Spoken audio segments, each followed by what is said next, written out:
Bien, vamos con el Do You Remember temático de enfermedades sistémicas, unas cuantas enfermedades sistémicas, las principales. No me he metido con la vasculitis. Vamos a hablar un recuerdo de su diagnóstico y de su tratamiento. Vamos a ello. Primero, empezamos con la artritis reumatoide. Aquí tenéis la captura del libro en donde tenéis el resumen de la mujer con artritis reumatoide y con su clínica correspondiente. Vamos a ver con los datos diagnósticos. Analítica completa, con los anticuerpos que son, no es que sean específicos porque el factor reumatoide no lo es, los anticitrulinas sí que son los que más nos orientan hacia artritis reumatoide, y luego datos que nos puedan hablar de la actividad de la enfermedad como la VSG, la PCR y otros anticuerpos que se pueden pedir sobre todo por asociaciones posibles y para descartar otras enfermedades. La prueba diagnóstica de imagen fundamental son las radiografías. Normalmente no es necesario hacer un estudio del líquido sinovial, que en caso de duda sí que podría hacerse sin embargo.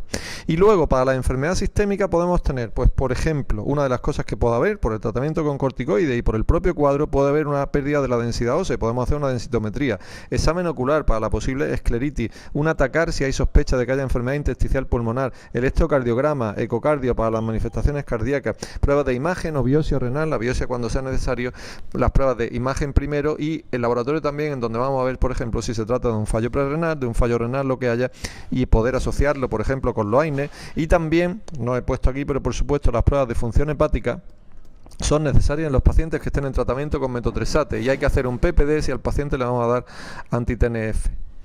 En los cuadros leves, el tratamiento se puede empezar con AINES solo en cuadros leves que no tengan ningún dato de mal pronóstico de agresividad, que no tengan erosiones óseas, que no tengan una rigidez matutina prolongada, que no tengan afectación sistémica, que no tengan prácticamente nada más que algo de artritis en las manos y casi nada más que eso. Eso se le puede hacer tratamiento con AINES. Si no responden en 2 meses, entonces ya sí empezaríamos con los fármacos modificadores.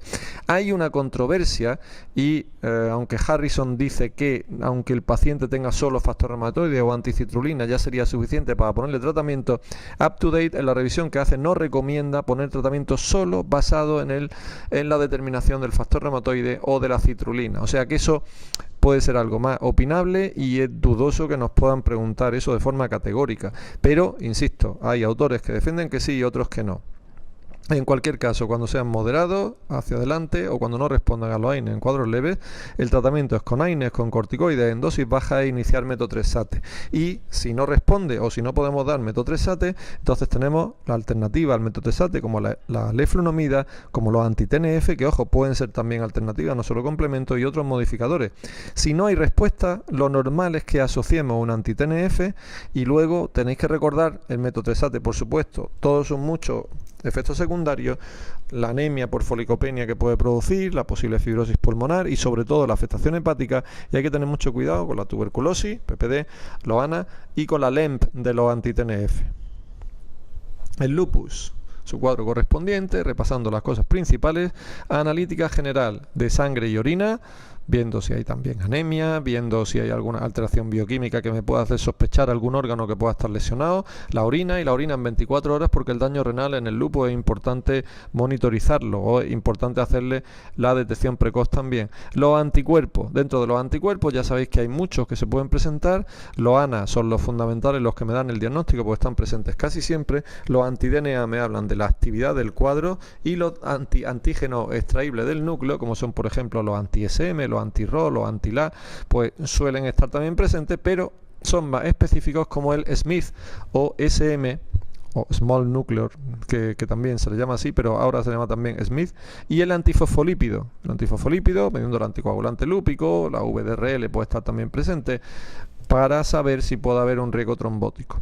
Hay que determinar también el complemento y los marcadores de inflamación normales como la VSG PCR, y la creatina quinasa me sirve principalmente para hacer un diagnóstico diferencial del cuadro miopático que se puede producir o de la debilidad muscular, luego las mialgias que se pueden presentar también. Clínica sistémica. Podemos hacer estudio renal con imagen, o si hay afectación renal, por supuesto, con biopsia. Estudio del sistema nervioso central para la clínica neurológica o para si hay accidentes cerebrovasculares.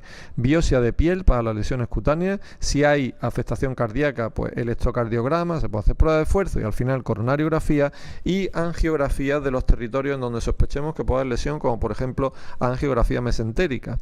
Parámetros de función hepática, o sea, todo lo que ya sabemos que se puede hacer porque se puede afectar casi cualquier cosa en el lupus. La atacar, pues no suele ser tan útil porque no suele haber fibrosis pulmonar, pero si la hay también tenemos tenemos que ir a ella.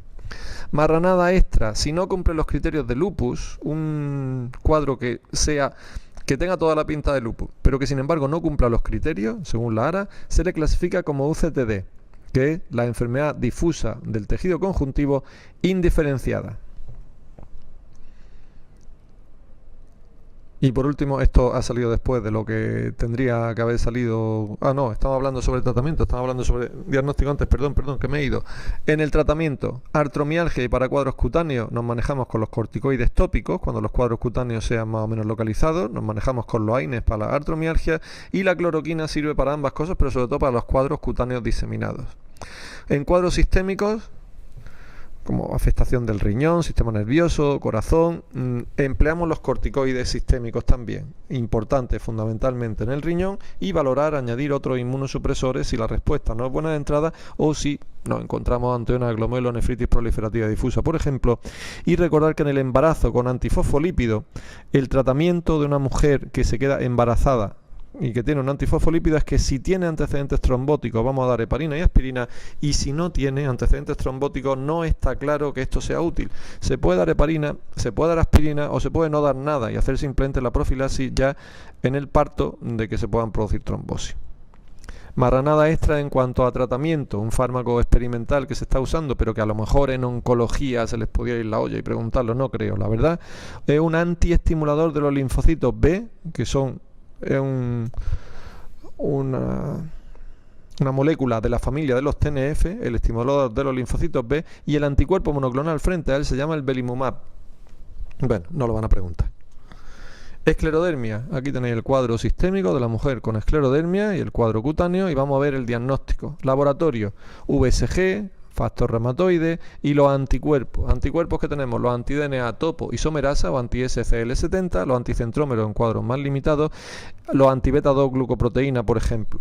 El frotis sanguíneo, que me ayuda para predecir o para diagnosticar la crisis renal porque se pueden ver esquistocitos, y la electroforesis de proteínas. Importante recordar esto porque es un concepto así muy concreto. Una persona con esclerodermia y con Raynaud prácticamente estoy seguro de que tiene esclerodermia. Con esclerodermia quiero decir con endurecimiento cutáneo, y con Raynaud está casi seguro que tiene una esclerosis sistémica. Pero si tiene un endurecimiento cutáneo y no tiene Raynaud, puede tratarse, por ejemplo, de una gammapatía monoclonal, de un POEFS, y por eso hacemos electroforesis de proteínas para excluir esa posibilidad. En cuanto a la afectación de la piel, no es necesaria la biopsia salvo que tengamos dudas, y la capilaroscopia más o menos lo mismo, no es necesario salvo dudas. Puede ser útil para el diagnóstico diferencial, por ejemplo, de la enfermedad de Raynaud y de las posibles causas que estén asociadas con ella. Y en cuanto al cuadro sistémico, pues tenemos la afectación esofágica, manometría, endoscopia, la afectación intestinal, la malabsorción y la prueba del aliento, porque puede haber un sobrecrecimiento bacteriano, la TACAR para el pulmón, las metaloproteasas pueden servirme para hacer diagnóstico diferencial de la anemia microangiopática cuando hay crisis renal, la biopsia renal, si es que hay su cuadro correspondiente, y las pruebas del corazón cuando haya afectación cardíaca, electrocardiograma, radiografía, ecocardio. En cuanto a la dermatopolimiositis, el cuadro diagnóstico analítica general con enzimas musculares, CPK, aldolasa, con determinación de la VSG y con anticuerpos que son anti-RNA sintetasa, antipartícula de reconocimiento de señal, SRP, o anti-MI2. Otras pruebas diagnósticas importantes para los criterios diagnósticos son el electromiograma y la biopsia de piel, con lo cual diagnosticaríamos una dermatopolimiositis. Si no da resultado negativo, una biopsia muscular; si no da resultado positivo, perdón, si da resultado negativo, una biopsia muscular; y si no encontramos el sitio adecuado para hacer la biopsia muscular, entonces podríamos plantearnos hacer una resonancia magnética, si hay una biopsia negativa y alta sospecha. Para el cuadro sistémico, pues lo de siempre: si hay afectación pulmonar, TACAR; si hay manifestaciones isquémicas, por ejemplo intestinales, angiografía; y en personas mayores, búsqueda del cáncer oculto. Marranada extra: el síndrome antisintetasa. Se habla de un cuadro producido cuando hay anticuerpos anti-RNA sintetasa, y por ejemplo en este síndrome se suelen ver esos anticuerpos con afectación del pulmón, Raynaud, artritis y manos mecánicas. El tratamiento es corticoides, se le suele dar 1 año, si no responden 1 o 3 meses, a asociar inmunosupresores. No tenemos que dar mucho más tratamiento. Para la afectación cutánea podéis ver el tacrolimo o la cloroquina, y en los casos refractarios se puede tener que recurrir al rituximab, tacrolimo o la inmunoglobulina intravenosa.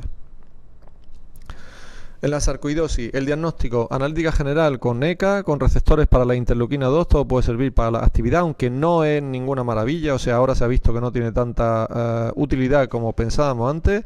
Electroforesis de proteínas, porque puede haber hipergamma globulinemia frecuentemente, la VSG y los niveles de calcio, sobre todo la calciuria es lo que suele estar alto, por lo tanto tenemos que medirlo en orina. Otras pruebas, hay que hacer cultivo para micobacterias y hongos para hacer diagnóstico diferencial, pruebas de función pulmonar, incluso cuando hagamos una fibrobroncoscopia para hacer el estudio anatomopatológico, un lavado broncoalveolar, el PPD, el electrocardiograma y las pruebas de imagen. ¿Cuáles hacemos? Radiografía, por supuesto, TACAR y gammagrafía, que puede servir también en la sarcoidosis. El diagnóstico de confirmación es todo lo que hemos dicho antes con la biopsia compatible. Ojo, en los cuadros agudos como el síndrome de Löfgren no es necesario confirmar por biopsia, es una confirmación clínica.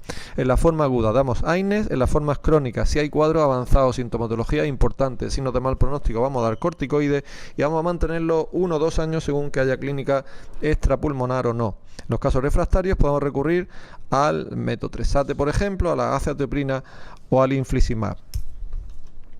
Y la amiloidosis, por último, el laboratorio general, electroforesis, incluye electroforesis de proteínas, ¿vale? Función renal, enzima hepático y todo lo que sea destinado a intentar localizar la afectación sistémica. El pestio natriurético, por ejemplo, pues también podemos medir el BNP si sospechamos afectación cardíaca, en fin, todo lo que sabéis ya de la clínica multisistémica. El diagnóstico se hace con la biopsia y con la tinción del rojo Congo. La biopsia, además, rendimiento en la de la grasa subcutánea, en la amiloidosis sistémica, pero si solo hay afectación de un órgano, se hace la biopsia del mismo, porque la de la grasa subcutánea entonces tendría muy poco rendimiento. Y ya luego las pruebas específicas por órgano, las pruebas de electrocardiograma, de eco para la afectación cardíaca, la afectación renal, le vamos a hacer la biopsia correspondiente, le vamos a hacer pues cuando haya afectación digestiva, si hay mala absorción, vamos a buscar la causa, vamos a hacer también biopsia intestinal, en fin, todas las pruebas de los cuadros localizados. En cuanto al tratamiento, en las formas primarias, tratamiento antimieloma, tratamiento con citostáticos, en las formas secundarias podemos usar la colchicina, citostático, anti-TNF o el eprodisato, que es una de las sustancias más nuevas que se usan para formas secundarias. En las formas familiares podemos intentarlo con el diflunisal, si hay trastiretrina, y la última solución sería el trasplante de hígado, y en la amiloidosis por diálisis el trasplante renal.